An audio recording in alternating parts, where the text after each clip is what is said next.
Bem-vindos ao DeckCast, o podcast que mergulha nos bastidores das jornadas que moldam os vencedores. E hoje vamos falar sobre performance. Mas não qualquer performance, a performance real, de alto nível, vivida por atletas que jogam tudo em campo, na quadra, na pista ou no boxe. Nosso convidado é simplesmente uma das maiores referências do país quando o assunto é fisiologia esportiva. Luiz Polito é graduado e doutor em Educação Física, mestre em Biodinâmica do Movimento Humano, com passagem pelo laboratório de ninguém menos que Gunnar Borg, criador da escala de percepção do esforço, onde cursa seu pós-doutorado. Atualmente é coordenador de saúde e performance do Esporte Clube Corinthians Paulista, além de liderar o NEFET, Núcleo de Excelência em Fisiologia do Exercício e Treinamento, e o Tênis Performance. Com uma carreira que une ciência, prática e elite esportiva, ele vem ao DeckCast para abrir o jogo sobre o que realmente separa atletas amadores de profissionais e como você pode aplicar esses conceitos no seu dia a dia, seja na corrida, no crossfit ou no treino de força. Se você quer evoluir, render mais e entender de verdade o que faz um atleta performar, esse episódio vai mudar seu jeito de treinar. Seja muito bem-vindo, professor. Muito obrigado. Muito contente pelo convite, muito honrado. Parabéns pelo projeto, já que vocês executam aqui, né? Que acho que é promover o encontro da ciência com a prática, de fato. Parabéns pela estrutura toda e obrigado pela recepção. A gente que agradece. Eu já falei, eu só não gostei dessa camisa, tá, galera?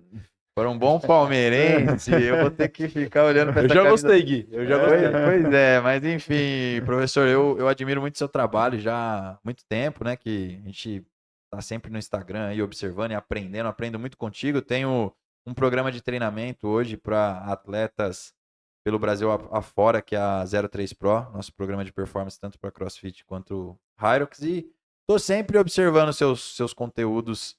Pense em fazer seu curso para aprender também um pouquinho mais aí com o que a gente aplica com os nossos atletas. Mas, muito obrigado por ter topado o nosso convite e faça nossas boas aí, Rafa, com a nossa galera aí do YouTube. Cara, a gente vive diariamente a performance esportiva, né, Gui?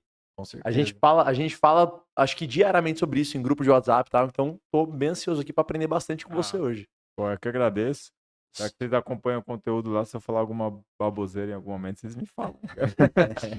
Não, temos alguns mitos aqui hoje pra gente trazer pra mesa aqui do DeckCast.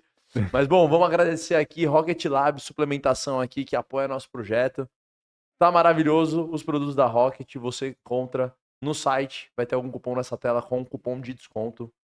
Laricas Fitness, que mandou um presente aqui pra você, especial. Não vai voltar de mão vazia hoje, viu, professor? Muito obrigado. Aí, ó, esse doce, a doce? Adoro nutricionista, doce, cara. ela deixa, tá? É com whey, sem açúcar. Que delícia. Esse é de performance. Muito obrigado. Em época de Páscoa, vale a pena conferir também esse cupom e ver o que o Laricas tem lá preparado pra você. E All Brave, nossa marca de vestuário apoiadora do projeto. Que legal, cara. Loja deles Focada aqui na fachada. também em performance e esporte. Muito legal. Pô, parabéns. Tecido Obrigado, cara. Obrigado. Diferenciado deles. E a Brave, né, Gui? Agradecer a Brave também, nossos equipamentos aí que suportam todos os nossos alunos e nossos projetos aqui também. O remo novo da Brave tá sensacional. Uma coleção nova aí com a mola no meio. Melhorou muito o produto. A gente tá utilizando aí e indicando para todo mundo. E spoiler, o Thiagão me mandou mensagem hoje, ele, precisamos renovar esses equipamentos de musculação aí, colocar tudo Brave, que nossos equipamentos estão sinistros. Eu falei, Thiagão, quando você quiser. Vamos pra cima, entra em contato lá com o time da Brave que você vai ser muito bem atendido. Muito bem, e você que está aí, não esqueça do quê? Deixa seu joinha, curte aí o nosso episódio de hoje, compartilha para a turma do box, compartilha com o seu coach que ele precisa aprender isso aqui hoje, que vai ter conteúdo de alto nível sobre performance aqui. E se você ainda não é inscrito, né, faça o favor, já deixa sua inscrição aí também. Caso esteja nos escutando pelo Spotify, não esqueça das 5 estrelinhas, né, ô Lucas? Daquele jeito. Vamos começar então? Vamos começar. Doutor, vemos muito hoje nas suas mídias aí alguns mitos sobre performance, as ideias, os modismos que vão aparecendo. E você tá colocando alguns aí por água abaixo. O Rafa já quer começar com pancada. Não, vamos falar. Quero ouvir de você. Existe aí mito hoje para gerar performance que a galera que tá em alta, que a galera fala, pô, isso aqui é o segredo. E na realidade não tem funcionamento. Acho que é o que mais tem, cara. Manda algum aí pra gente, vamos lá. O Vic Vaporub. Vic Vaporub, o pessoal do Real Madrid tava passando o Vic Vaporub no Tenho visto peito. bastante, sim. Daqui a pouco deve chegar nas academias, né? Galera, ao invés Certo. de comer o pãozinho na noite anterior, ao invés de dormir bem, treinar bem, compra o Vic achando que o Vic vai resolver todos os problemas. E não tem nenhum tipo de demonstração de que isso de fato aconteça. E aí a galera às vezes pergunta, pô, mas vale a tentativa. Se não tem demonstração de que funciona, também não tem demonstração do que não funciona.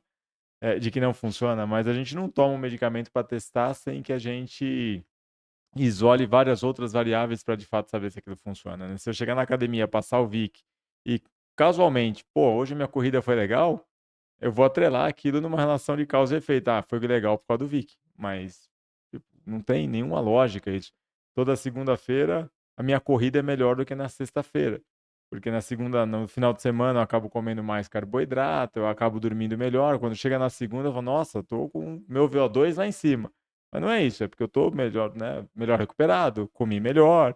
Na sexta-feira, eu já tô tentando livrar ali os quilos que eu ganhei no final de semana, então você vai comendo, né, de forma mais restrita. Você está trabalhando, você dorme menos ou dorme pior porque você está preocupado. E aí o seu desempenho vai piorando ao longo da semana. Se eu cismar de passar Vic na segunda-feira, e eu vou atrelar minha corrida a ser melhor porque, foi melhor por causa do Vic. Então, esse é um dos, eu acho que hoje a indústria do esporte vende, né? E acho que isso é muito legal, cara, porque eu prefiro uma pessoa que faça exercício passando o Vic do que a pessoa que não faça nada sem passar o Vic. Se não ajuda, também não vai atrapalhar. Eu acho que esses mitos todos eles acabam, né, sendo muitas vezes expostos por blogueiros ou por grandes clubes. E isso é muito legal, né? Eu não tenho nada contra blogueiro, cara. Eu acho que quantas pessoas começaram a fazer musculação por causa do Schwarzenegger e nem tudo que o Schwarzenegger falava era verdade. Então, eu acho que ter blogueiro é extremamente importante. Eu não tenho nada contra blogueiro fitness, muito pelo contrário. Eu acho que eles levam para fazer exercício muito mais gente do que o profissional técnico. Ninguém faz exercício porque você fala assim, olha, você tem que fazer exercício porque você tem que acordar às 7 horas da manhã para correr, porque senão você vai morrer 3 anos antes. Tem cara que responderia. E eu, se você perguntasse para mim, ó, você prefere morrer 3 anos antes ou acordar às 6:30 da manhã para correr? Eu falo, não, eu morro 3 anos antes, tá tranquilo, cara, não tem problema nenhum. Tô junto nessa ideia Eu aí. acho até justo. Tá bom, eu só até- 3 anos? Eu até ia perguntar isso, porque tem um irmão de um amigo meu que todo dia ele posta foto 3:50 do relógio dele. A hora que ele sai da cama para ele começar a sessão de treino por conta do dia a dia, correria no trabalho, enfim. Eu queria saber, o professor, com relação eu vejo também tem alguns blogueiros que têm feito isso, acordando 2 horas da manhã, para invertendo tudo e dormindo 7 horas da noite. Como que a parte hormonal influencia, se isso é benéfico, não é benéfico, o ciclo circadiano? Pô, legal, a pergunta é top. Hoje tá na moda isso de você fazer o seu corpo passar por desafios, né? Acho que isso vem muito do militarismo. Os militares tinham muito essa questão. Tem um livro aí de um militar que mostrava tudo o que ele fazia e as pessoas copiam aquilo e falam, não, eu vou ter prosperidade se eu fizer dessa forma. Eu acho que isso é muito lógico, né? O militar tem um estilo de vida, ele precisa disso, né? Eu não vejo que o cara que trabalha na administração de empresa das 7 às 8 da noite precisa entrar numa banheira de gelo às 4 horas da manhã ou sair correndo na chuva para se desafiar. Não acho que existe uma relação direta, mas enfim, né? Cada um na sua. Hoje se faz. Quer ganhar dinheiro? Entra na banheira de gelo que você vai ganhar dinheiro, cara. Eu não consigo entender essa lógica do coach, sabe? Esse negócio do. Mas tá tudo bem. Agora, em relação ao ciclo circadiano, o pior horário que você tem para fazer exercício, em tese, se você, ou não vou dizer o pior, vou dizer o melhor. O melhor horário que você tem para fazer exercício de força, potência, inclusive de resistência, é entre as 6 horas da noite e as 10 horas da noite. Então, é o momento onde você tem ali maior ativação neural para que você possa, né, ter maior produção de força, por exemplo, e assim por diante. Durante o período da noite, a gente tem a produção da melatonina, e a melatonina ela também está relacionada com o aumento da atividade parasimpática. Então as pessoas tendem a relaxar nesse período. Isso é biologia, nós somos animais de hábitos diurnos, não noturnos, né? A gente não tinha luz elétrica, então a gente trabalhava durante o dia e dormia durante a noite, né? E se a gente, né, inverter esse ciclo, a gente não consegue anular a nossa biologia natural de uma forma muito prática, assim. Então, a pessoa acordar às 2 e correr, ela vai conseguir correr? Óbvio que vai, mas ela não vai conseguir bater um recorde olímpico correndo nesse horário. Então, tanto é verdade, né, que as Olimpíadas, Jogos Olímpicos do Rio de Janeiro, salvo engano, né, onde tinha competição ali depois das 11 da noite, 11h30 da noite, que era até para contemplar a parte midiática das transmissões televisivas norte-americanas, por exemplo, e tudo mais, e de outros países, enfim. Acho que foi o melhor negócio ali, né, até para encaixar no escopo dos Jogos Olímpicos. O nível de recorde olímpico foi muito baixo. Mas é óbvio que eu estou falando do olímpico, né, que é o 1% da, não é nem o 1, né, o 0,0001% da população. Para as pessoas, de uma maneira geral, se elas se sentem confortáveis em fazer isso, ok. A minha única pergunta e o questionamento que a pessoa tem que fazer para ela mesma é assim: será que se eu corresse às 11 da manhã, eu correria mais, por mais tempo? Me sentiria mais feliz com isso? Se sim, eu acho que o exercício está muito relacionado com experiência positiva. Se você falar para mim acordar, se falar, 7 horas da manhã para jogar tênis, eu vou. Se falar para mim acordar às 7 horas da manhã para ir correr, eu não vou. Então, assim, acho que o exercício ele tem muito, o CrossFit trouxe muito isso, da experiência positiva, da competição, né? O pickleball hoje traz muito isso, que as pessoas que não conseguem jogar tênis muitas vezes vão jogar pickleball e é muito legal porque elas se engajam naquilo. É experiência positiva, né? A gente repete o que é positivo pra gente e a gente repele o que é negativo. Acho que isso é meio natural do ser humano. Então, assim, é a mesma coisa, eu vou fazer uma analogia com correr na altitude. Então, eu vou treinar na altitude, vou sair daqui de São Paulo, vou lá para Campos do Jordão e corro lá. Você vai correr menos. Então, a sua biologia vai te gerar uma dificuldade para você correr menos. E se a resposta ao seu treino está relacionada com a carga de treino, o melhor é eu otimizar a carga de treino. Como? Eu moro em Campos do Jordão e corro em São Paulo, porque aí vai ser mais, eu vou ter uma adaptação crônica lá de altitude e vou correr aqui, que é mais baixo, e em tese eu vou correr mais, ou vou correr numa velocidade maior, ou vou correr por mais tempo. Se eu morar em São Paulo e correr em Campos do Jordão, eu vou correr menos, ou vou correr por menos tempo, ou vou correr numa intensidade menor. Eu vou adaptar? Não, porque depois eu vou voltar para São Paulo para dormir.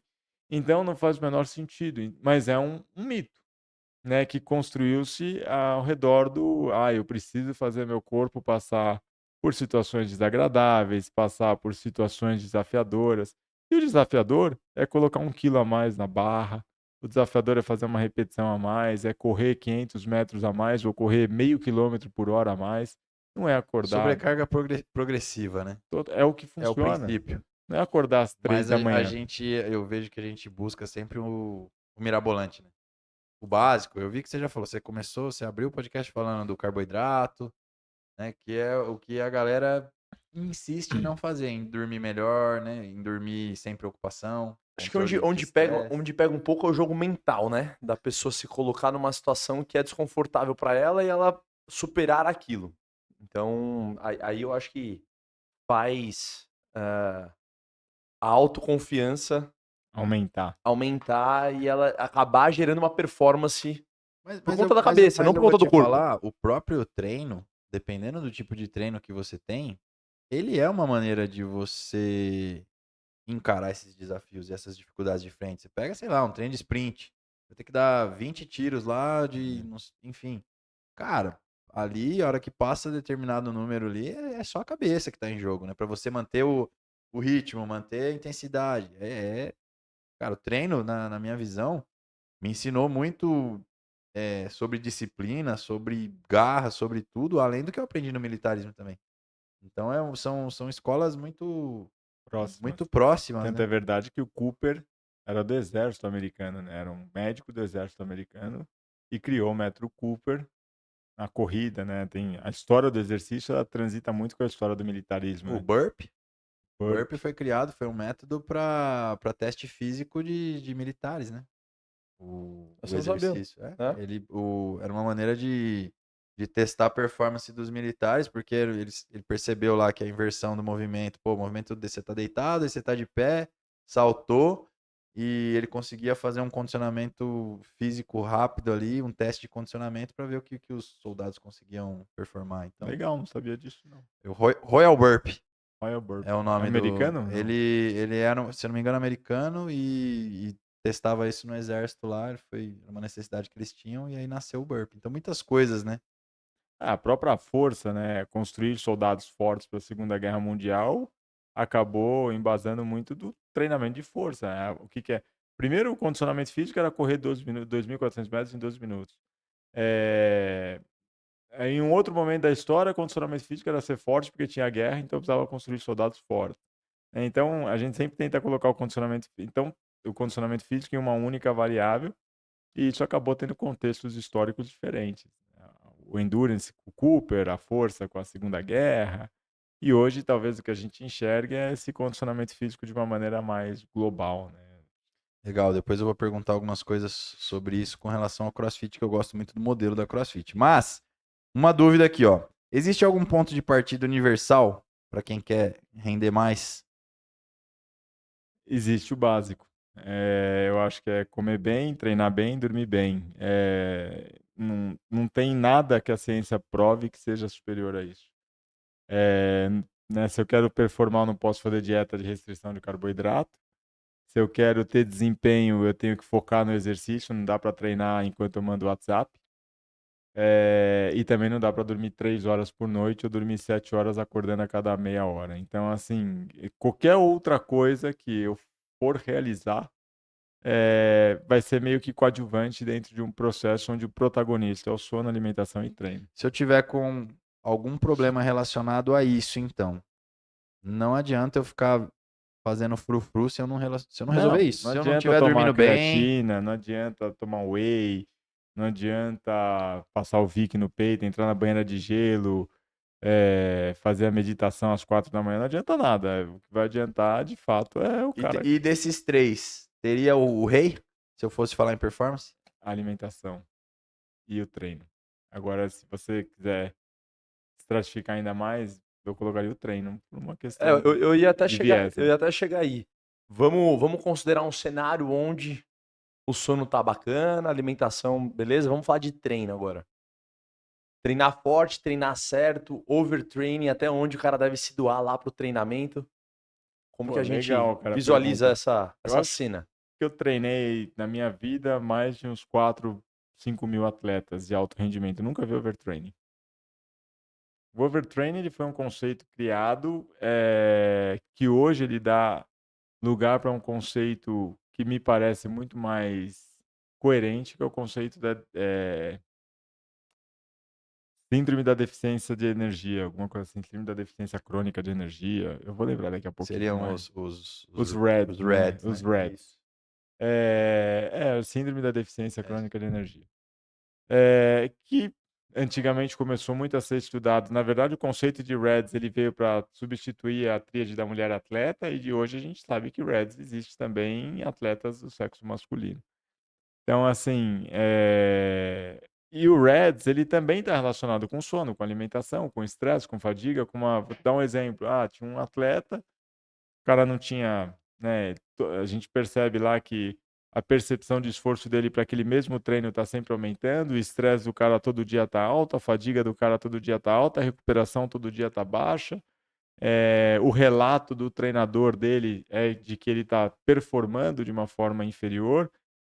Isso para mim pode ser um sinal de REDS. A gente faz todos os exames biológicos, né? A gente não tem glutamina e glutamato, parece que são os únicos marcadores ali objetivos que a gente tem para ver, entre aspas, overtraining. Faz glutamina, faz glutamato, faz CK, faz todos os exames, está tudo normal. Me parece, eliminando hipótese, que isso pode ser REDS. Aí que né, isso já aconteceu algumas vezes. E aí o que que eu fazia? Pedia para o atleta ficar uma semana em casa, ou ia para o clube, mas não treinava, e melhorava. Então, de fato, parece que era. se era de fato, como não tem um exame comprobatório, a gente nunca vai saber. O REDS ele é muito multidisciplinar. O overtraining, ele é uma situação que eu acho que quando o cara vai chegar no overtraining, ele já quebra antes. Então, ele já quebra porque ele tem uma microlesão, porque ele tem uma microfratura, ou porque ele chegou no REDS. Então, eu acho muito difícil. Uma vez eu vi assim um termo, cuidado na pandemia, né, que as pessoas engordaram. E aí, cuidado com o retorno na prática para você não ter overtraining treinando muito. Dificilmente uma pessoa com excesso de peso e obesidade vai ter overtraining. Ela não consegue treinar tanto quanto para ter overtraining. A não ser que a pessoa treine 3, 4 horas por dia, todo dia, de forma extremamente errônea. Porque 3, 4 horas por dia de treino, quando 2 horas é um treino de rolinho, treino que não vai ter intensidade, não é treino, né? É uma rotina de treino. O treino ele implica intensidade. Se não tem intensidade, não tem treino. O que a gente manipula é volume. O volume pode ser menor. Agora, uma intensidade, sei lá, na força, no mínimo de 30% da força máxima. Na endurance, no mínimo 60, 70% da frequência cardíaca máxima. Isso é o mínimo que eu posso ter de treino. Menos que isso não é treino, é repouso. Pegar uma anilha de 1 quilo aqui e ficar levantando não vai me adiantar absolutamente Fica nada. até amanhã. Vai ficar até amanhã aqui. É que nem eu falo para as pessoas. Se tivesse treino de baixa intensidade, né? Minha mãe já é falecida, mas eu lembro que quando eu ia no shopping com a minha mãe, não andava, não fazia caminhada, mas quando chegava a época de Natal, ela passava 12 horas andando no shopping, eu passava as 12 horas com ela. O VO2 máximo da minha mãe aumentou porque ela passou 12 horas andando no shopping? Não. Mas ela ficou 12 horas andando no shopping. Ela tinha essa capacidade? Tinha. Mas porque era muito pouco intenso, né? Então, assim, é como uma caminhada. Poderia levar em consideração que o treino em baixa intensidade seria um período de recuperação para o atleta conseguir fazer uma nova sessão de alta intensidade? Sim. Amanhã todo mundo vem para o clube, né? A gente tem uma rotina lá no Corinthians que, né, naturalmente, quando você tem uma equipe esportiva, alguns atletas jogam mais, outros atletas jogam menos.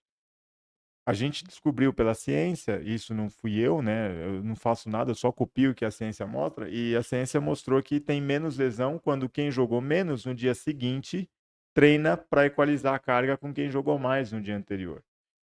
E quem jogou mais vem para o clube porque você tem controle sobre a recuperação dele, né? Por isso que é muito legal que as academias, os centros de treinamento tenham um espaço para recovery, que hoje está muito em alta. E aí, o atleta que treinou menos treina para equalizar com quem jogou mais. E quem jogou mais tem o atendimento de um profissional da área, um fisioterapeuta que tem conhecimento técnico, por exemplo, para fazer o recovery dele com uma terapia manual, ou do profissional de educação física com um treino de baixa intensidade, só para ter controle se o cara está sentindo alguma dor, se está tudo em ordem. Você tem um controle em loco que você não tem quando o cara está em casa. Então, nesse sentido, nesse contexto, parece ser interessante. Legal. E quando a gente fala, por exemplo, de um Ironman, enfim, de um maratonista, né? E isso também eu tenho visto muito em alta, essa questão do treino de volume em baixa intensidade, né? Desses esportes. Os caras falam que no Hyrox está muito em alta. Eles estão correndo 50, 70 quilômetros por semana, né? Vê algumas coisas de endurance e os caras treinando 30 horas semana enfim, para Ironman. Como que a gente encaixaria essa questão do baixa intensidade com alta intensidade para que a gente tenha essa efetividade do treino? Eu acho que se o cara tá correndo mais de, vamos pegar corridas, o cara tá correndo mais de 30 quilômetros por semana, ele tá treinando errado em termos de intensidade. Se você consegue correr 30 quilômetros por semana, então vamos diminuir o volume e aumentar a intensidade, porque o que gera adaptação biológica é a intensidade. Seria treinar lá na tampa mesmo, Na próximo tampa, por isso do que o limiar. maratonista ele não treina É que aqui maratona. tem um fator, e eu vou entrar exatamente nessa pauta, porque eu tô com um objetivo de performar em uma modalidade, né, que é o Hyrox, e dentro de um protocolo eu tô seguindo mais ou menos 30 quilômetros por semana, tá? Tô mais ou menos nessa fase. Mas tem um porém muito grande aqui, que é eu tô aprendendo a correr. Então eu preciso ter na minha percepção Volume. um volume para eu conseguir repetir o movimento. Movimento técnico correto. Exato. Tem esse fato também. Tem. Só que, por exemplo, tem vários estudos que mostram que eu tentar ajustar a sua corrida, de certa forma, vai torná-la pior. Porque na corrida existe aqueles mitos. Não, você não pode ter uma frequência de passada, você tem que dar ênfase na amplitude, você tem que pressionar mais o chão para você impulsionar mais o corpo, aí você faz menos movimento, você tem mais economia, o braço tem que ficar do lado, o braço não pode cruzar. E tem vários estudos da biomecânica, que não é a minha área, mas que mostram que isso é pior para você. O educativo de corrida, Anfersen, Hobsbawm, dribbling, skipping, não funciona para nada. Então, é assim, Vai ser polêmico esse episódio aqui, viu? mas a literatura mostra isso. E aí, Não, como que você eu poderia... tô na fase de tirar o peso da passada. Manja? Eu tô nessa Como é fase. que você tira o peso da passada? Melhorando o limiar. Como é que você melhora o limiar? Com HIIT. Porque o cara que corre hoje, eu não sei qual que é a sua velocidade crítica hoje, a velocidade cruzeiro ou velocidade limiar, sei lá, mas vamos supor que seja 10 km por hora. A 10 você vai sentir o peso da passada. Né? Um maratonista corre a 95% da velocidade crítica, um maratonista. Então vamos pegar aí que ele corra 22, 21 por hora, Nem o sente o L. peso da passada. É por isso que aquelas. Só que a 95, eles correm 2 horas a 95%. Vou pegar um exemplo real, minha velocidade crítica é 11 km por hora. Eu não consigo ficar 30 minutos a 11 numa intensidade confortável. Eu vou cansar muito. A 11, eles têm, né, 95% a 2 horas. Mas vamos supor que a sua velocidade crítica seja 10 por hora. 10 por hora para você é pesado, porque você está 100% da velocidade crítica, ela está 100% no limiar. Como é que você melhora isso? Faz HIIT, que aí você vai pegar essa velocidade crítica e jogar para 12. E esses 10 que hoje você sente pesado, já não vai mais ser 100%, vai ser 90%, 85%. Você vai tirar o peso da passada com a melhora do seu sistema de fornecimento de energia, a melhora da sua bioenergética. Então, melhor talvez aí que eu corra explosivo menos O calçado também. CrossFit nunca errou, entendeu? O CrossFit cara, Tem treinamento de alta intensidade intervalado de alta intervalado, intensidade. constantemente variado. E treinamento curto cara, a base, eu gosto demais da metodologia aí pra mim, né? Eu posso ser desmentido agora pelo mestre aqui, especialista, mas Eu já descobri que eu treino errado, hein, velho. não, a metodologia do CrossFit, por que que eu Não gosto treina errado, mas falo que você ela pode é uma das melhorar. mais completas, assim, se a gente for falar no que o CrossFit ele prega, né? Que é entregar o homem mais condicionado da Terra. Ele treina em amplo espectro de capacidade, todos os domínios, força, potência, velocidade, mobilidade, enfim. O cara, para conseguir dominar próximo de esporte, ele não tem marcas de atletas olímpicos, mas ele tem marcas próximas.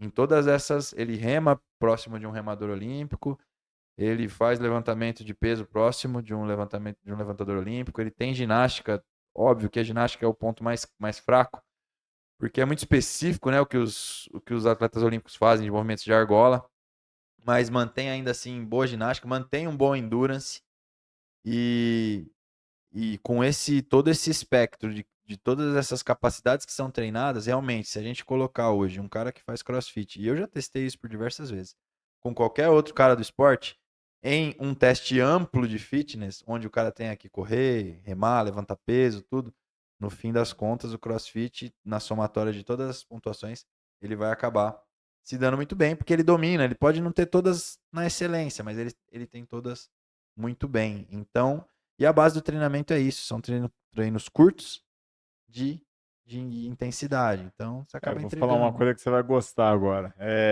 Eu dei aula no ensino superior por muito tempo, né? Acho que por mais de 15 anos. E nas minhas últimas experiências foi como coordenador, né, da Universidade de São Judas. E em algum momento, né, mas eu dava aula em outras universidades, né, na FEFISA, na Metodista, na UNG. Os meus melhores alunos nos meus últimos anos de docência, em termos de motricidade, eram os alunos do CrossFit. Quem fazia o CrossFit. Era aqueles que não, né, tinham o melhor repertório motor. Então, o CrossFit ele tem um benefício muito grande nesse sentido, né? E mesmo porque, é o que eu falei, ele trouxe modalidades que são Funcionam. inquestionáveis, que funcionam, de fato funcionam, né? Diferente do pseudo-treino funcional. Você tem o powerlifting, levantamento de peso olímpico, a ginástica, não tem como você... Endurance. Endurance, tem muito estudo ao redor disso.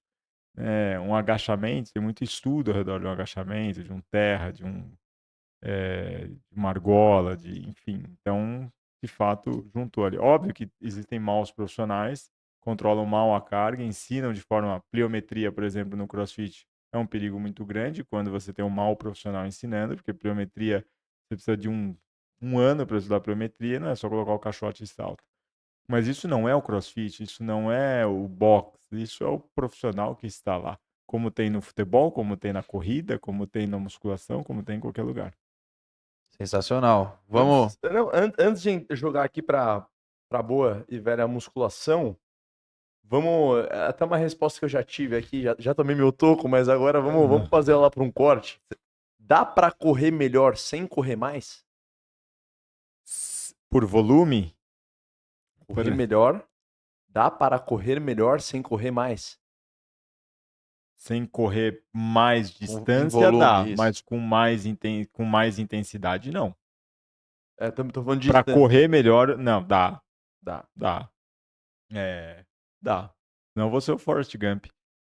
Vou ficar correndo naquela intensidade, não vou melhorar nunca. Mas se eu prefiro fazer um treino de 20 minutos numa intensidade maior do que um treino de 40 minutos numa intensidade menor. Isso vai me adaptar mais em termos de biologia. O que a ciência vem mostrando cada vez mais é que a intensidade ela é responsiva. E a questão de desenvolvimento mitocondrial, professor? Esse foi o grande benefício do HIIT. Se você pegar um maratonista, ele não treina maratona, ele corre numa preparação de maratona, 1, 2 maratonas. Não é nem maratona, ele corre a meia maratona, né, para ajustar o pace ali e tudo mais. O maratonista ele treina HIIT. Por quê? Porque a intensidade do exercício gera uma demanda metabólica que vai ativar a sinalização mitocondrial, lá, a tal da PGC1-alfa, aumenta o número de mitocôndria, tamanho da mitocôndria, tudo a mitocôndria, de forma que a mitocôndria responda melhor. Isso é a intensidade que responde. Então não poderia se dizer que é o treino longo de baixa intensidade. Não. Hoje, e eu acho que isso é muito bom para o mercado fitness hoje, né? Porque as pessoas hoje ouvem o áudio do WhatsApp na velocidade 1.52. Então as pessoas elas querem cada vez ter mais tempo.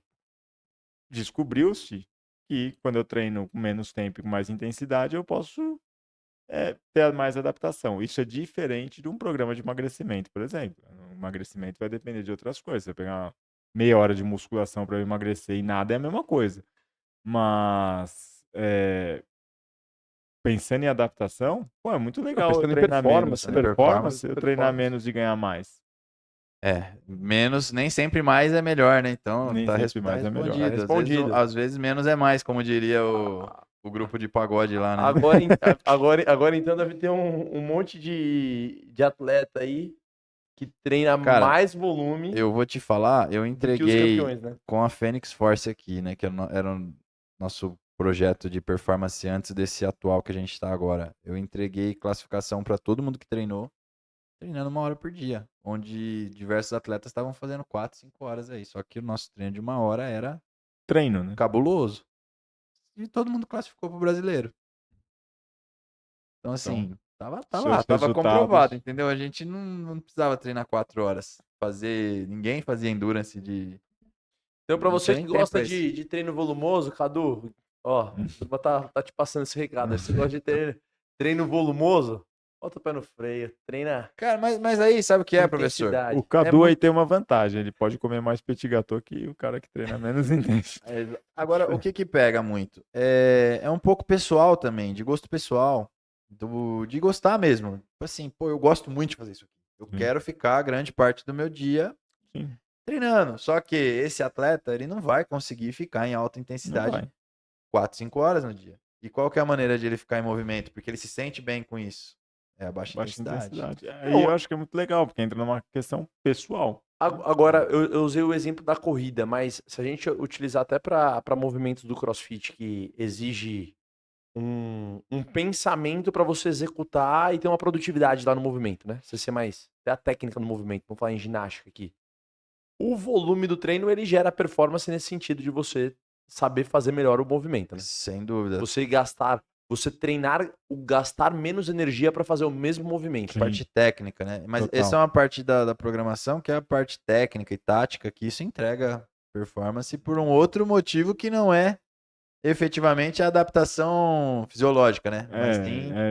Até passa ali por uma questão de adaptação ser nervoso, mas é mais uma adaptação de aprendizagem motora mesmo, que é a galera da preparação física, ela foi muito acostumada a estudar fisiologia, preparação física e biomecânica, mas pouquíssimos estudaram em aprendizagem motora. E, cara, a técnica precede a carga. Então, eu preciso primeiro ensinar a técnica, só que eu só estudei carga. Aí, quando eu vou ensinar a técnica, eu não sei o B, A, C, o A, B, C, D, E, F, para poder ensinar a técnica. E aí eu ensino de uma forma. Aí, quando não tenho paciência de ensinar a técnica, eu já taco carga. Aí é onde o cara se machuca. Porque a técnica precede a carga, né? Então, eu preciso primeiro ter técnica. Não adianta fazer terra com 200 quilos, se eu não sei nem fazer terra. É melhor fazer só com a barra. Muito mais saudável. Isso no CrossFit a gente tem um grande mantra que é mecânica, consistência, intensidade. Não se inverte. Muito legal. Mecânica, consistência e intensidade. Então, a gente entrega a primeira técnica pro cara, faz ele ficar consistente nesse movimento, com cargas leves, e aí sim a gente vai entregando carga para ele num terra, num levantamento Olha, a olímpico. gente tá aqui no bloco Fantástico. 3 e fala exatamente isso. Ó, trabalhar com cargas pesadas é indicado para atletas de endurance? É, muito. A carga protege. Tem essa máxima lá no Corinthians, por exemplo. A carga protege. Você vai ver atleta lá de modalidade coletiva treinando com 140, 160 quilos no terra. Protege muito mais que a Aquabag, por exemplo, né? No sentido do treinamento funcional ali que a galera acaba... Hoje está muito em alta para o esporte coletivo, eu tô dizendo. Mas você treinar com altas cargas faz com que o seu 100% da força aumente. E o seu 100% aumentando, a intensidade submáxima, ela também vai aumentar. Então, se casualmente você tiver que em algum momento da sua vida fazer uma força relativa maior, você não vai ter lesão, porque você vai estar preparado para isso. Agora, não dá para eu treinar com carga alta a temporada inteira. Aí entra a tal da periodização, né? Que é saber o que, quando e como trabalhar. Então, sei lá, vou pegar aqui um corredor. Eu já vi periodização das duas formas e acho que as duas são coerentes. Um corredor que treina mais com cargas altas no começo da temporada, para melhorar a força e depois vai indo mais para resistência de força. E já vi o contrário também. O corredor que treina com mais resistência de força no começo da temporada. E aí, quando ele vai tirando o volume de corrida, ele coloca mais carga de força máxima. Ambos têm coerência. Eu acho que as duas palavras que definem o treinamento é critério e coerência. Não existe, assim, não existe o certo e o errado, mas assim, existe o incoerente e o que não tem critério. Eu acho que é o que eu falo lá no Corinthians. As pessoas podem sempre me falar que tem um critério diferente, mas nunca podem falar que eu não tive critério ou que eu não tive coerência naquilo que eu fiz. Talvez o seu critério seja diferente do meu, mas que era criterioso e que era coerente, isso se baseia muito no estudo, né? Você conseguir responder o porquê que eu estou fazendo isso. Então, acho que isso então, treinar com cargas altas é muito importante. Hoje em dia, a gente tem muito o quê do funcional, que é um termo que foi desenvolvido pelo próprio autor do treinamento funcional, que é o Michael Boyle. Ele, né, perguntam lá para ele, pedem para ele escrever um livro de treinamento. Ele fala de treinamento funcional. Ele fala, não sei fazer um livro de treinamento funcional, você fazer um livro de treinamento. Ele fala, então faz treinamento, a gente dá o nome de treinamento funcional. Isso é até uma história curiosa que eu vi lá no meu podcast de um professor, um grande amigo chamado Bernardo Ide. E então, assim, o treinamento funcional, ele não existe. O que é treinamento funcional? É um treinamento que funciona. O agachamento funciona, porque eu agacho para várias situações da minha vida, né? O levantamento de terra funciona, né? Porque eu tenho vários movimentos que tem ali, né, Tem que tirar a carga do chão. tirar a carga do chão. Então, agora, o que virou o treinamento funcional? A preparação física virou o cara ficar em cima de um bozuco, uma aquabag, trabalhando em instabilidade. Isso não é preparação física, nunca foi preparação, isso é reabilitação. Então, no contexto da reabilitação, isso é ok. No contexto da preparação física, mas você está desafiando o sistema nervoso para o cara ficar equilibrado numa situação de instabilidade no campo, na quadra. Mas isso ele vai treinar no campo e na quadra, quanto ele joga. Ele tromba com o Ele zagueiro tromba de com o 100 zagueiro de quilos. 100 quilos. Você não acha que essa aquabag está melhorando ele trombar com o zagueiro de 100 quilos? O que melhora? É o terra com 160. É o agachamento, é o Força só é stiff. ruim quando é pouco, né, professor? Força só é ruim quando é pouco.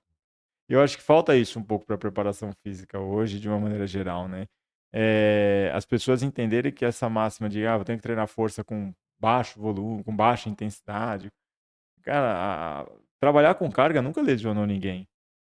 Lesionou quem não tinha preparação muscular para trabalhar com carga, né? Que nem esses dias a gente teve uma discussão curiosa lá no Corinthians, que assim, eu falei, o cara vai treinar musculação, ele não precisa do rolinho, ele não precisa, ele chega no supino e treina. Mas o cara vai ter lesão. Eu falei, nunca nenhum atleta meu que chegou para treinar no supino, o cara treinava com 100 quilos, eu coloquei 100 quilos, ele fez a primeira série, nunca ninguém lesionou. Sabe quem que lesionou? O cara que treinava com 100, eu coloquei 140. Esse pode ter lesionado. O cara que chegou que treina com 100 e a primeira série ele fez com 100, ele não lesiona, porque ele tem musculatura para aquilo. O aquecimento com cargas altas é muito mais adequado, muito mais coerente do que um aquecimento. Eu vou treinar com 20 quilos para levantar 100. A própria somação do sistema nervoso é diferente para poder gerar esse nível de força. Então, assim, a carga ela ganhou nos últimos anos uma conotação negativa pela mídia. E a ciência mostra o contrário. Você tem que treinar com carga. Muito melhor para você, cara. Melhor para sua musculatura. Você treina com mais carga, você ganha mais volume de músculo. Se você tiver câncer amanhã, você vai perder essa massa muscular com uma lentidão maior. Portanto, você consegue, né, ter uma sobrevida melhor. Então, assim, você não vai ganhar massa muscular treinando em cima do Bozu com aquabag.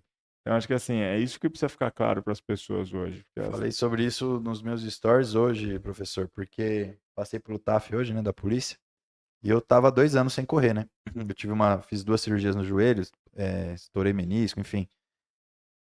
E aí fui fazer a corrida hoje depois de 2 anos sem correr. Mas mantendo, por conta ainda que eu tive artrose, né? Sinto um pouco de dor ainda para correr e tudo mais, e tenho evitado. Faço mais ergômetro como remo, bike, enfim, parte de treinamento de força, nunca parei. Nunca parei. Mas, em 2023 eu tava no auge da minha performance, no pico de performance, muito bem. E de 2 anos pra cá eu venho perdendo, né? Performance e tudo mais. Mas cheguei hoje lá pra fazer a prova, consegui entregar uma boa prova de corrida, fiz lá os 12, em menos até, em 11 e pouco, os 2.400, que é um tempo superior, inclusive, ao que eu fazia quando eu ingressei na carreira. Então, assim, mesmo eu estando hoje sem condicionamento, eu ainda mantenho um bom condicionamento pelo tanto de trabalho de Sim. força e condicionamento, que mesmo 2 anos aí passado, eu ainda dentro de uma E curva. você citou que tem artrose, né? Sua artrose seria muito pior se você não tivesse essa Não tem carga de como eu treinamento de parar força. hoje. Não Exato, tem. não tem como. Não tem É a como. minha salvação é eu conseguir agachar ainda. Acho que assim, estão falando da corrida, treino de força, a pessoa ela pode treinar força sem correr, mas ela não pode correr sem treinar força, em termos de lesão. Em termos de saúde cardiovascular, se você perguntasse assim para mim, o que ainda explica mais a longevidade? A ciência ainda ela é mais inclinada para o lado da endurance do que para o lado da força. Então, você fala assim, o VO2 máximo é um dos melhores preditores que a gente tem de longevidade e de redução da incidência de doença crônica não transmissível. Existem 2 pontos nisso. O primeiro ponto é que o aeróbico é estudado muito antes do que a força.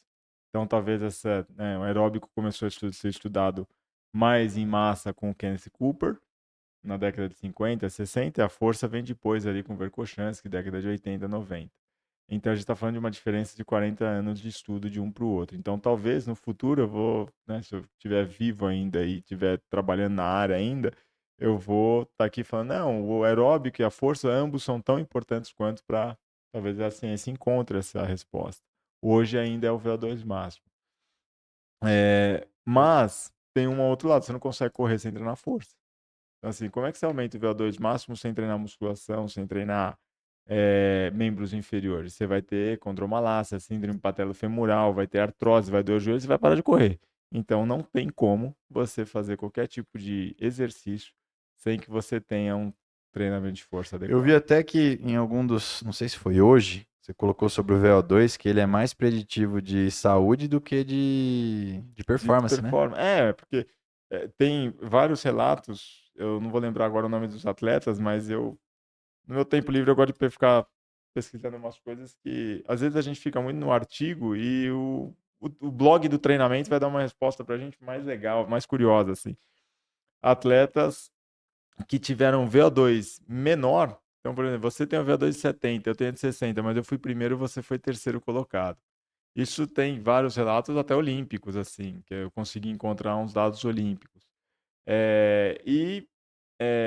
O inverso também é verdadeiro. Tipo, eu tenho um VO2 igual ao seu, só que você. As capacidade de Mas força é a diferente. capacidade de força é diferente, o limiar é diferente, a economia de corrida é diferente, o VO2 máximo ele é igual. Só que nós dois temos 73 mililitros de VO2, ele tem 65, ele ganha de nós dois. Então, é assim, não necessariamente quem tem o maior VO2 vai levar. Isso é muito legal, porque implica na corrida. As pessoas acham que correr é só correr, né? Eu falei aqui dos educativos que não funcionam para melhorar a técnica de corrida, ou que você não tem que mexer na técnica de corrida. Mas se você falar para mim, você sabe correr na rua? Eu não sei, porque é um esporte. Eu sei correr na esteira, o HIIT que eu faço na esteira.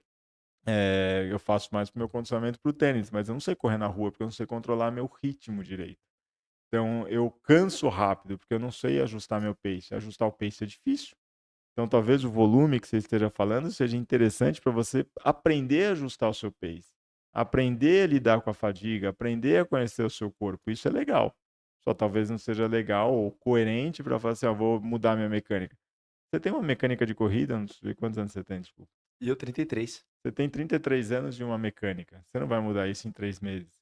E se mudar, talvez você vai piorar. Porque a corrida é um movimento muito natural, né? A gente corre, é um andar Desde rápido, criança, né? desde criança. Como é que você vai mudar isso agora? E talvez se mudar, você vai. O treino que você faria em 40 minutos numa intensidade alta, você vai conseguir fazer 30. Pô, mas eu tinha mais 10 para correr aqui a 12 km por hora. Mas você está mudando tanto aqui o seu movimento que a sua economia de corrida está tão ruim que você não vai aguentar fazer 40, você vai aguentar fazer 30. Mas se você fizesse 40 com a economia de corrida que você já tem, a adaptação biológica da mitocôndria seria maior. Então é esse o jogo que na preparação física a gente faz. Hoje só pancada, hein? Mas faz total sentido, faz total sentido. Até trazendo para um exemplo de CrossFit, a minha técnica de clean, não que ela seja boa hoje, mas em algum momento ela era muito ruim e eu tive que ajustá-la e retrocedi muito carga. Sim. Isso eu Porque, sempre falo em curso. né, era a única forma. E eu entendi, eu via vídeo, eu falava, pô, realmente, esse movimento que eu tô fazendo não tá certo, né? Comparando com quem eu sabia que sabia fazer direito um clean. E aí, quando você passa a fazer direito, a carga não vai. Porque... Até você readaptar, né, com o padrão neural ali. Isso aí eu aprendi também, hoje eu sou recordista. Professor, para o corte, o que os atletas de elite fazem que os amadores ignoram? Eu acho. Treinam valendo. Acho que é isso. Eles treinam valendo. O atleta de elite, treinar com um atleta de elite é difícil. Ele treina numa intensidade alta, ele treina alguma frequência semanal absurda. Estou falando de 6, 7 vezes por semana. E o treinar valendo implica uma segunda colocação que é a disciplina, né? E a gente sabe aí, não vou entrar no mérito de que o cara não pode comer um McDonald's no final de semana, né? Não é essa a relação, mas a disciplina é saber que o dia de descanso não é o dia de folga, né? Acho que essa colocação, esse conceito no esporte, ele é muito forte. Você tá de folga? Não, eu tô no dia off, né? Que é de descanso. E descanso é descansar. Descanso não é ir pro shopping, ficar andando 10 horas, comer McDonald's e, né, fazer compra. E o atleta de elite, ele tem essa, às vezes, muitas vezes, ele tem essa possibilidade. O amador, às vezes, ele não tem. O esporte é parte da vida dele, não é a vida dele. O atleta de elite, o esporte é a vida dele. Ele vive para aquilo. E, né, paralelamente a isso, também existe um atleta de elite. Essa pergunta ela é bem interessante, porque assim, o que é um atleta de elite, né? E uma vez na faculdade lá, a gente tinha uns professores, um da antropologia, um da fisiologia, um da biomecânica, a gente falou, o que é um atleta de alto rendimento? É o cara que aparece na mídia, é o cara que ganha dinheiro com o esporte, é o cara que... E aí, terminou a discussão, ninguém sabia responder direito. Mas assim, o atleta... Existem atletas de elite no Brasil, por exemplo, de algumas modalidades de combate, de alguns esportes menos populares, que esse cara não consegue ter uma vida do jeito que eu tô falando pra você. Vou descansar. O cara tem que trabalhar para poder pagar o próprio patrocínio. né? Então, eu acho que poucos são os esportes no Brasil que tem a realidade do futebol, tem a realidade do vôlei profissional, do basquete profissional, do futsal profissional, né? Tem atleta de judô, por exemplo, que não tem um monte de patrocínio para isso. Mas eu acho, então isso acaba interferindo. Mas eu acho que o que o atleta de elite faz, que o amador não faz, de fato, é treinar valendo, e ter disciplina. Acho que são as duas coisas que Eu sempre diferenciam. brinco com isso aí, até com relação ao Deva, né? O Deva é um rapaz que a gente brinca que ele faz tudo errado. Ele bebe, fuma, não, bagunça, tudo. Só que. E ele se classifica para grandes competições do CrossFit e tudo mais. Só que quando ele vai treinar, Ele treina. ele treina. Ele faz e é difícil de treinar com ele. Tipo, ele dá o sangue, ele não gosta de perder, vai pras cabeças, né, Rafa? Então, assim, eu vejo essa é uma grande verdade. O momento de treino dele, ele leva muito a sério. Embora toda a vida dele seja uma bagunça nas outras questões de performance, mas o treino ele leva a sério. Então, isso já Sim, entrega pra ele um total. potencial de, às vezes, o cara tá fazendo a dietinha, bonitinha, dormindo direitinho, chega no treino, o cara dá migué. É, cansei de ver. Tinha um atleta, não vou citar o nome, mas já tive vários atletas, terminava o jogo, o cara queria tomar cerveja. Ele tomava uma, duas, três, Corona, Heineken, sei lá o quê. Tinha a menor percentual de gordura de todos, tinha o maior VO2 máximo de todos. Eles falam assim: ah, não pode. Aí, né, hoje é muito o terrorismo nutricional. Você não pode comer McDonald's porque tem um monte de elemento químico que você vai morrer, não pode tomar cerveja porque a cerveja. Você não pode. Você pode comer de tudo, você não pode comer tudo, né? Então existe uma diferença disso. E é o que você está falando. Na hora que o cara tinha que treinar, ele treinava. Aí você pegava o. E já era mais velho, né? Esses atletas normalmente eram mais velhos. Você pegava a molecada, ah, aquela disciplina toda, mas é o que dava migué às vezes no treino. Aí você ia lá fazer o VO2 máximo, pô, tá menor do que o cara que toma A a cervejinha. cervejinha dele. Então será que é a cerveja que tá. Será que essa mídia da, não, você tem que tomar cerveja zero se você for atleta? Não conheci nenhum atleta que tomasse a cerveja zero. Eu, não estou dizendo que. é, Mas não era a cerveja que era o limitante, cara. Porque se fosse assim, né, o Real Madrid não teria atleta, porque no livro do Real Madrid tem um relato lá de que os caras quiseram tirar o vinho do figo, do Zidane, não sei o que, os caras ficaram pé da vida, porque, pô, como é que vai tirar o vinho? Os caras tomavam o vinho na refeição. Então, se o álcool fosse esse terror todo, agora não dá pra também tomar um caldeirão de álcool e querer treinar, né? Então, acho que é nessa. Então, o treino ele é sempre soberano. Sensacional. Vários mitos aí. Vários, Ô, vários. professor, como é que é a rotina ali, os bastidores de trabalhar ali no Corinthians? Acho que deve ser uma curiosidade para quem tá em casa aí também. Ah, cara, é muito legal. Hoje no Corinthians eu faço a parte de coordenação de saúde e performance, então meu trabalho está muito atrelado também à competência daqueles que, né, trabalham sob o meu escopo, né, os preparadores físicos, fisioterapeutas, preparadores de goleiro. É um clube grandioso, né, assim, te dá toda a estrutura que você precisa para poder controlar a carga, monitorar a carga. É uma realidade bem positiva, assim, nesse sentido. Mas também vem muita responsabilidade, né? Porque o Corinthians acaba potencializando muito os resultados e tudo mais. Então, hoje lá a gente tem um sistema bonitinho de controle de carga, então os atletas eles chegam, né? Eles têm lá o sistema de controle e monitoramento deles. Quando a gente tem um nível maior de dor em algumas articulações, músculos, a gente tem lá a termografia, já tem parceria com hospitais para fazer ultrassom, ressonância magnética, para a gente poder saber o que tá, né, que a gente não consegue ver, o que o olho nu não consegue ver, né? Aí a gente também tem a questão de variabilidade da frequência cardíaca para ver se aquele cara que relatou que está mal recuperado, se ele está de fato mal recuperado, né? Faz os testes clássicos de salto para saber se acumulou ou não fadiga. E o que eu vejo hoje, assim, eu tenho uma empresa em paralelo, né, de preparação física, o que eu vejo hoje é que as pessoas elas gostam disso. Elas gostam de serem analisadas sob esse escopo da alta performance. Eu acho isso muito legal. Eh, os protocolos que a gente desenvolve no esporte de alto rendimento, eles são totalmente aplicáveis ao cara que quer melhorar o desempenho na corrida, mas ele não é um atleta de alto rendimento. Eu jogo tênis. mas eu adoraria fazer o treino que o Nadal faz. Eu sei que eu nunca vou ser o Nadal. Talvez eu nunca consiga amarrar o cadarço, né, do Nadal pela parte, ponto de vista técnico. Mas eu gostaria de fazer, assim como o cara há 40 anos atrás pegava a revista do Ronnie Coleman e queria fazer o mesmo treino que o Ronnie Coleman, mesmo sabendo que nunca ia ser o Ronnie Coleman.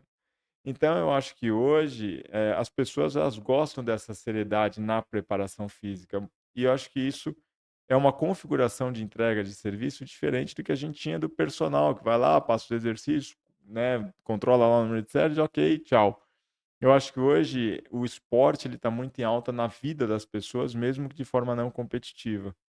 E eu sempre acreditei que isso fosse acontecer, né, por aquela história. O esporte ele vem antes do fitness. A primeira academia foi fundada depois dos primeiros Jogos Olímpicos. Então, o esporte sempre foi uma inspiração para as pessoas. Então, né, enfim, hoje no Corinthians, para concluir, a gente tem todo, assim, ó, tudo que a literatura mostra que a gente pode fazer, que a gente deve fazer, a gente consegue realizar dentro do Corinthians. E tem algum caso curioso de algum grande nome lá, de algum grande atleta, ou engraçado assim, que seja relevante pra gente debater? Ah, cara, eu acho que assim, de um atleta em específico, não, mas assim, tem casos curiosos, né? Às vezes eu chego com essas teorias científicas todas e o mundo do esporte ele é construído em cima de hábitos, né? As pessoas desenvolveram, atletas, ainda mais os atletas mais velhos, construíram hábitos ao longo da vida, né? Então, hábito de banheira de gelo, hábito da mobilidade, que é a flexibilidade, hábito do rolinho, hábito da aquabag. E eu falo que nada disso funciona, né? E aí, às vezes, os caras ficam, né? Rolam até esses dias um colega, né? Que inclusive tem passagem pela seleção brasileira, foi campeão mundial com a seleção brasileira. Fala assim, pô, cara, mas nada que na seleção os caras fazem, você fala que tudo não presta, que nada resolve. Então fica esse cobertor curto, né? Eu falando de um lado, e aí você fala assim, mas lá, você proíbe. Aparentemente não resolve É, mesmo. Não, faz, não vai ser isso que vai resolver, mas se quer fazer, faz, vai. Então, e lá eu fico meio nesse cobertor, falo, cara, não funciona, mas quer fazer, faz. Então tem essas, né? Tem essas.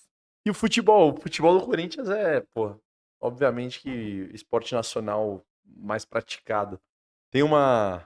É olhado com outros olhos, assim, dentro do clube? Como que é essa gestão Ah, é, né? esportiva? Acho que assim, hoje o Corinthians é um clube de futebol, né? Então, assim, e o futebol no Brasil, ele tem uma configuração única, eu acho. Ele move uma massa que nenhum outro esporte move. E, de fato, eu acho que ele tem que ser olhado, né, com esse olhar, assim, especial no Brasil, porque ele é capaz de atrair um público que outros esportes não atraem, né? Se o tênis atraísse essa quantidade de atenção, talvez teria mais patrocínio, crossfit, pickleball, futsal, basquete, enfim. Mas, né, assim, existe uma. Eu tenho hoje, né, eu falei muito dos profissionais que estão sob o meu escopo. Hoje, lá no Corinthians, eu faço a coordenação de saúde e performance dos esportes terrestres, então, futsal e basquete. E eu tive a oportunidade, eu trabalhei muito tempo no São Paulo Futebol Clube, depois saí, fui para a parte acadêmica. E quando eu retornei para o Corinthians, eu retornei em um ambiente que, de todos os contextos esportivos que eu trabalhei, lá onde eu trabalho hoje, é o contexto mais acadêmico que eu encontrei na minha vida. Assim. Então, é um contexto onde eu convivo com pessoas que me fazem crescer. Isso é muito legal. Né? Não vou entrar naquela máxima de coach, né? Você é a média das pessoas que você. Mas no fundo eu acredito nisso. Você precisa estar próximo de pessoas que têm. E encontrar isso no esporte é muito difícil. Né? Você falou da questão do futebol, eu falo sem problema nenhum. No futebol, você encontrar esse perfil acadêmico é muito difícil. Porque é muito dinheiro envolvido, é muita imagem envolvida, é muita. E hoje, onde eu estou, eu encontrei. Então, assim, eu sou feliz trabalhando lá porque a teoria de fato encontra a prática. É um ambiente que eu vejo isso diariamente. Não encontra a prática só por causa do político, encontra a prática por causa do coordenador, por causa do supervisor.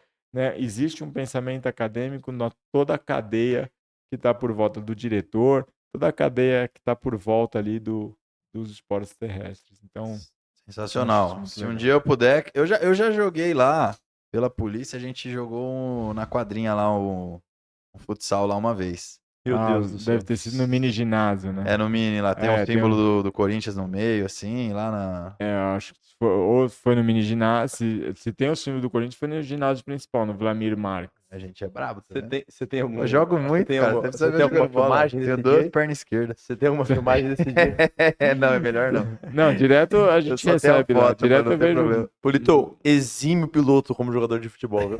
Sei tudo de helicóptero e avião, mas de bola. É. Não, meu negócio é o CrossFit mesmo, professor. Futebol é só uma breve Vamos passagem. entrar no nosso mundo agora, da sua visão. Você já falou de CrossFit aqui, boa visão Pelo jeito, o nossa professor gosta do da CrossFit, da modalidade. modalidade. A gente tava tentando te dar uma explicada aqui, trazendo pra você a realidade do Hyrox, que é outra modalidade forte aqui do deck, né? Mas falando de deck, a gente também tem as modalidades de areia, o beach tênis, o futevôlei. Como que você enxerga essas atividades hoje, no momento delas? Cara, eu acho fantástico, né?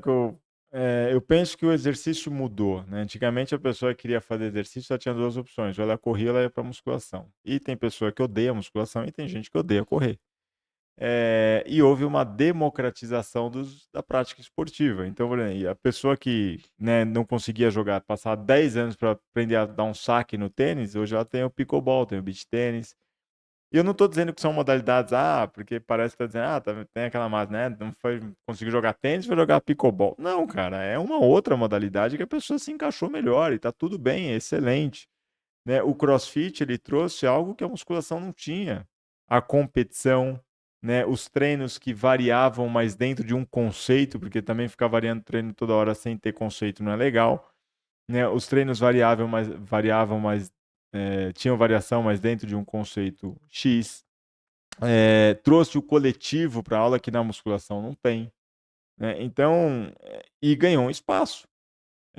Só que aí tinha os movimentos complexos, né? E aí muita gente às vezes não se encaixou nesses movimentos. Aí tem uma outra modalidade. Aí tem o esporte de areia que traz o ambiente da praia para uma cidade extremamente, né, para um contexto extremamente urbano, que é o nosso aqui na cidade de São Paulo. E aí tem um bem-estar envolvido ali que o cara que vai fazer a musculação muitas vezes não tem. Então eu acho que hoje, não existe uma. Quando eu me formei, quando eu era pequeno, e ainda quando estava na faculdade, eu via assim, o melhor esporte é a natação, porque é o mais completo. Acho que muita gente ouviu isso ao longo da história, mas o melhor esporte é aquele que você gosta de fazer. Eu ouvi acho que é muito isso ao longo da história. E volta no lance que você falou de experiência positiva, né? Total. É total. Se eu for numa modalidade que eu tenho sempre uma experiência negativa, né, cara, não é. E acho que essa experiência positiva ela está muito relacionada também com o professor que está lá.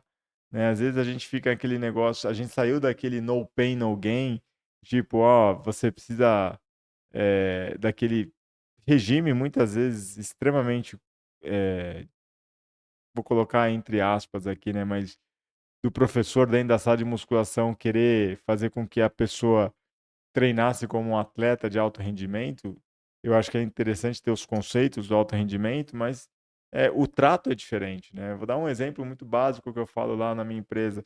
Pô, tem uma pessoa que passa 10 dias sem ir na academia. Quando ela vem, ao invés de você falar, pô, até que enfim, você fala, pô, tô feliz que você veio hoje. Essa experiência positiva, eu acho que é extremamente legal, é extremamente importante da hora que a pessoa chega, a hora que aquela pessoa vai embora. E isso passa muito pela autoeficácia, que é você me deu uma coisa para fazer que eu consegui fazer. Acho que eu passei muito tempo dando aula na universidade. Quando o professor vai lá na universidade e fica querendo mostrar que ele sabe, usando termos técnicos, não tem um aluno que gosta da aula. Mas quando você pega e dá um exemplo prático, que seja menos exemplos, mas que sejam práticos e que sejam menos conceitos, mas que sejam aplicáveis, o aluno fala, puta, que da hora, cara, curti isso daí. Eu aprendi, né? Eu aprendi, mudou a vida dele. É melhor aprender duas coisas, dois conceitos, do que você jogar na cabeça do cara 10. Então, eu acho que hoje o esporte, a prática esportiva está assim, né? Você vê o ciclismo também ganhando bastante essa notoriedade com a questão do coletivo. Esses dias eu estava caminhando ali, né, próximo da minha casa, indo no parque, né? Eu procuro fazer exercício 5 vezes por semana e no sábado e domingo ser minimamente ativo, porque eu gosto de comer e gosto de tomar uns negócios. E aí, né, eu estava indo para o parque, cara, tinha um grupo de corrida. Aí tinha gente caminhando, tinha gente trotando, tinha um cara com rádio na mão ouvindo punk, mas tava correndo. Tinha todo mundo lá. Aí você fala assim, mas o cara que tá... Mas todo mundo tava fazendo alguma coisa. É melhor do que ficar no sofá em casa, cara. O cara que tava caminhando. O cara que tava correndo, tá tudo bem. Então eu acho Tem que campo pra todo mundo, tem né? campo pra todo Dentro, mundo. dentro disso, um ex-sócio meu, Fábio Dias, lá da Doberman CrossFit, ele voltou de uma imersão que ele tinha feito lá na época e ele falava em 3 pilares para uma aula de sucesso, que serve pro CrossFit, serve pro beach tennis, serve pra qualquer coisa. Eu concordava muito com ele. Uma é fazer o cliente se divertir, a outra é ele aprender algo dentro da experiência de aula, e a terceira, que eu acho que faz parte do nosso trabalho aqui, é fazer o cliente transpirar, né? Não dá pra Acho você, que pra você ir pra uma atividade física não e dá voltar. só treino fofo, né? Tem que ter. Sensacional, eu gostei dessa tríade. Vou trazer pra mim também. E vamos de recurso e estratégia para rendimento aqui? Vamos para finalizar, ó, a gente já chegou aqui no nosso bloco final, professor, com relação à suplementação. Baseados em evidências aí, o que a gente recomenda lá no Corinthians aí para os nossos atletas? Cara, a gente tem os 5 grandes, né? Os 5 suplementos alimentares grandes. A creatina, acho que é o suplemento mais bem estudado que a gente tem hoje, né? Inclusive para saúde, a gente vê muito creatina envolvida até, né, em questão de pacientes de Alzheimer e tudo mais. Então a creatina Questão ela é cognitiva, né? questão cognitiva, né? O sistema nervoso ele usa tanto carboidrato como creatina para gerar energia. Então, quando você municia ele de energia a partir da creatina, você faz com que o cara pense melhor, raciocine melhor. Fora os efeitos para o músculo e tudo mais. Então, a creatina, a beta-alanina e o bicarbonato de sódio, ambos eles tomam, né, de alguns não conseguem tomar, né, o bicarbonato mais ali porque dá algum desconforto, então a gente deixa isso mais a escolha deles, mas a gente tem um efeito acumulativo, né, por exemplo, da beta-alanina, e eles tomam sempre antes do treino para tentar, ou do jogo, para tentar tamponar a acidose, né, Gisele ia gostar dessa parte aí. né? E o nitrato, que antigamente tomava-se aquele óxido nítrico, né? Mas hoje sabe-se que o nitrato ele é uma excelente fonte para a produção do óxido nítrico. O curioso é que Como que vocês tomam lá o nitrato? a gente tem um protocolo pelo suco de beterraba, né? Aí tem um problema, né? No começo todo mundo toma, depois ninguém mais toma porque é o suco de beterraba. Então, uns 500 mililitros lá do suco de beterraba e coisa e tal. É por isso que eu perguntei, pela dificuldade Pela da dificuldade da ingestão, né? ingestão, né? Esse é o grande problema. E também o curioso do nitrato é assim, eu lembro de você tá falando da corrida, eu tinha uma mentoranda lá mas ela era preparadora física de corrida. E ela falou, pô, professor, a aluna dela diminuiu ali o desempenho e né, a suplementação, eu tô dando suplementação, mas apesar da suplementação, parece que ela diminuiu o desempenho, coisa e tal. E a gente sempre fica tentando criar hipótese para resolver o problema, a gente nunca sabe se a hipótese que a gente criou é de fato aquela que está relacionada. O nitrato ele tem uma curiosidade, ele depende da sua colônia de bactérias na boca para ser reduzida a nitrito e posteriormente ser convertido em óxido nítrico no organismo. Portanto, se você usa enxaguante bucal, pode ser que o efeito do nitrato no seu organismo seja menor, porque você diminui a colônia de bactérias e, em consequência, você produz menos nitrito e ele vai agir menos. E, curiosamente, isso aconteceu com essa aluna. Ela estava falando papo vai, papo vem, não sei o que. Ela falou, então... aí a gente falou, tem algum medicamento que ela tá tomando? Ela falou, tem esse daqui que a dentista deu. Eu falei, pô, mas ela foi na dentista? Por quê? E chegamos que ela mudou o hábito, né, de higiene bucal dela e que isso talvez tivesse uma relação com a performance. Então, para a gente ver como que a performance ela acaba sendo multifatorial, né? Então, o nitrato a gente tem uma dificuldade, primeiro pela ingestão, segundo porque cada um tem uma rotina ali de higiene bucal e o nitrato ele Logo, depende muito disso. jogador Eu bom é os que tem cárie. Escova o dente, você O vai voar no nitrato bom. treino, meu irmão. E é complicado falar isso, né? Você fala assim, ó, tem que parar de usar enxaguante bucal. O cara, como assim, cara? O que você tá falando, né? Muito louco. Você quer ser campeão Você quer- mundial ou não? É uma condição meio Eu gosto estranha. muito daquele Birit, que é um É um suplemento pequenininho assim, que ele é bem concentrado mesmo. Acho que a maioria dos estudos de nitrato foi feito com Feito ele. com ele. E ele é gostoso, cara. Ele é um shotzinho assim, ó. Mas concentradaço. Você toma pequenininho, E é gostoso, tem boa palatabilidade. muito. Só que ele é muito caro. É. Aí azeda um pouco, né? Eu, inclusive, tô precisando de um patrocínio aí, Jô. Se quiser, ô Birit. Aproveita. E eletrólito? Você acha que funciona? Bom, ruim? O último dos 5 grandes era a cafeína que eu ia falar. Mas, então, é cafeína, creatina, Beta. nitrato, betalanina e bicarbonato de sódio. A gente só trabalha com aqueles que têm alto nível de evidência científica, que são esses.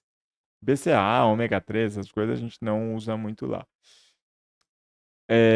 Eletrólitos eu acho muito bom. Já tive, né, eu conheci professores na minha vida que a Gatorade, tem o Gatorade Sport Science Institute. Eu conheci professores que falavam mal da Gatorade e depois foram trabalhar Saiu agora, hein, inclusive, falando dos corantes aí, um negócio lá na é, Inglaterra, né? então, se você não puder comer coisa com corante, então não pode comer nada, né, cara? Tudo tem corante. Mas o eletrólito, assim, você curto aqui, mas tem uma história bem curiosa desse eletrólito. O time do Gators na Flórida estava sofrendo, né, bastante com problema de desidratação e hipertermia, né? Muito calor na Flórida e coisa e tal. A Dana Sheares, que era a gerente lá, head manager do Gators, contratou um nefrologista chamado Robert Cage. Falou, cara, estuda aí como que a gente pode resolver esse problema. O Robert Cage tinha um parceiro de pesquisa, o Alex Quesada, e esse parceiro de pesquisa foi para um congresso de gastroenterologia na Venezuela e o Robert Cage ficou lá nos Estados Unidos e falou assim, eu vou analisar o suor desses caras. Quando pegou o suor deles, tinha sódio em grande quantidade, tinha um pouco menos de cloreto, potássio quase nada, água e glicose. E falou, e o Robert Cage e o Alex Quesada, o parceiro, voltou com uma novidade lá do Congresso. Falou, olha, descobri lá que quando o sódio e a glicose são administradas juntas, elas trabalham com um sistema de simporte. Uma ajuda a outra a ser absorvida no intestino. Aí o Robert Cage teve uma sacada, falou, pô, vou fazer um suor docinho, cara. Vou pegar, o que tem no suor? Água, vou pegar água. Glicose, sódio, cloreto e um pouquinho de potássio. Porque eu tenho mais potássio dentro da célula e mais sódio fora, então é muito mais fácil perder sódio do que potássio. É lógico. Ele fez, aí ele foi administrar isso pro Gators. O pessoal, não, pro Gators não, administra pro Baby Gators, que é o time de base. Se, né, não vamos mexer com o time principal. Esse era o, né, entre aspas, o critério dos caras lá do manager. Aí eles fizeram um jogo entre o Gators e o Baby Gators. O Gators bebia água e o Baby Gators tomava essa bebida aí. O Baby Gators, existe uma tendência no esporte coletivo que é o decidir o jogo no segundo período, porque eu tenho mais fadiga e, portanto, tenho mais erro técnico. A gente tende a errar tecnicamente quando tem mais fadiga. O técnico do Federer falava que treinava o movimento ruim do Federer quando ele estava fadigado. Porque se fadigado ele conseguisse fazer o movimento bom, ele conseguiria durante o jogo inteiro. Isso é interessante. E aí, o Baby Gators ganhou o jogo. Aí os caras falaram, pô, essa bebida funciona, vamos dar pro Gators. Deu pro Gators, o Gators foi campeão da Liga Universitária da Gatorade. Flórida. Aí o Gator, do Gators, feito pelo Robert Cage, virou Gatorade. Ele vendeu os direitos para Quaker por $1 milhão e hoje o Gatorade é essa indústria que vale mais de 1 bilhão, Caraca, sabe? história fenomenal, não sabia dessa. Essa é a história do Gatorade. Então é muito legal a história da Gatorade, é honrosa a história da porque ela veio da ciência. O Gatorade ele é um soro, né? Então, assim, funciona, só que ele é palatável. Para ser palatável, tem menos açúcar, tem menos sódio do que poderia ter. Por isso que o suplemento concentrado ele é melhor.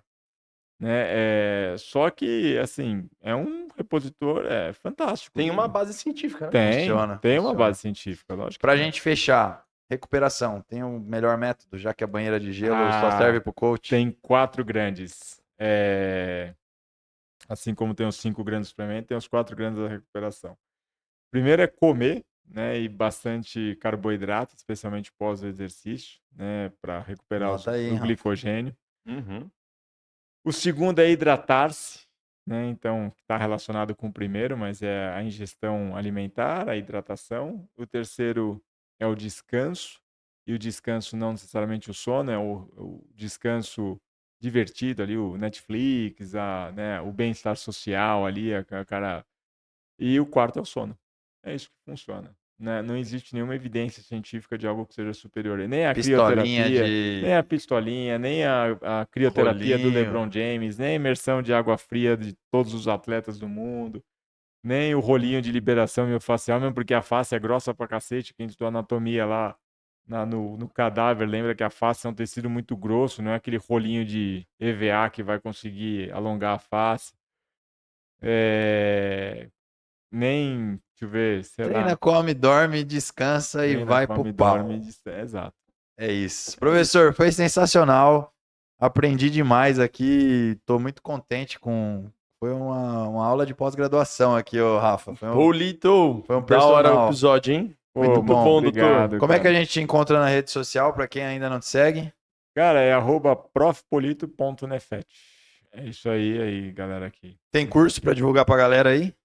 Hoje a Nefet trabalha com 2 cursos de pós-graduação, que é o que a gente chama de especialista em performance. É o cara que é pós-graduado em preparação física e em fisiologia do exercício. Então, a gente trabalha principalmente com esses 2 cursos aí, que é a formação de preparadores físicos e fisiologistas dentro do Nefet. Sensacional. Mais um episódio da Cast entregue com muito sucesso. Sempre, e já esperamos vocês para o próximo. Fiquem ligados por aí. Obrigado, professor, mais uma Agradeço vez. o convite, muito obrigado. Tamo junto. Até o e próximo. Até o próximo. Valeu, DeckCast.